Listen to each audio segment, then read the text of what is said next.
السلام علیکم و رحمت الله و برکاته. برادران خواهران اهل اسلام، میخواهید که شما از غم دور باشید، این قصه را با دقت تماشا کنید.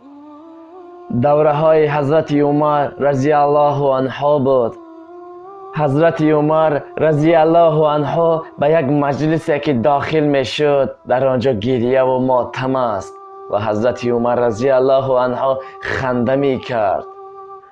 و باز به یگان مجلسی که داخل می شد، در آنجا توی تماشا و خنده هست، گریه می کرد. مردم زیاد در تعجب افتاد. گفت یا عمر، ما تو را می نگریم، در یک جایی که ماتم است و غمگینی است در آنجا خنده می کنی و در یک جایی که توی تماشا و خنده است گریه می کنی، سببش در چیست؟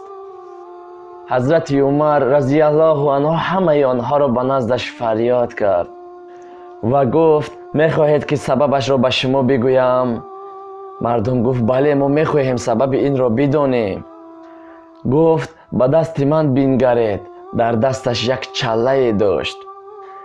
در روی همان چله میرآمد که این هم میگذرد و ما هم باید در یک جای نظر کنیم که در آنجا گریه و ماتم است. ما باید در آنجا گریه و ماتم نکنیم، زیرا این هم میگذرد. و بنگریم در یک جایی که خنده است و توی و تماشا است، در آنجا ما نخندیم، بگوییم که این هم میگذرد. و ما و شما در هر یک مشکلی میافتیم، باید غمگین نشویم. همین را فکر کنید، در یادتان بدارید که این هم میگذرد.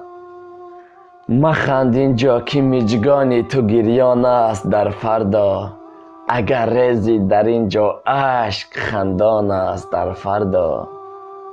مشو غمگین برای کار دنیا، امید داریم همیشه ما از الله.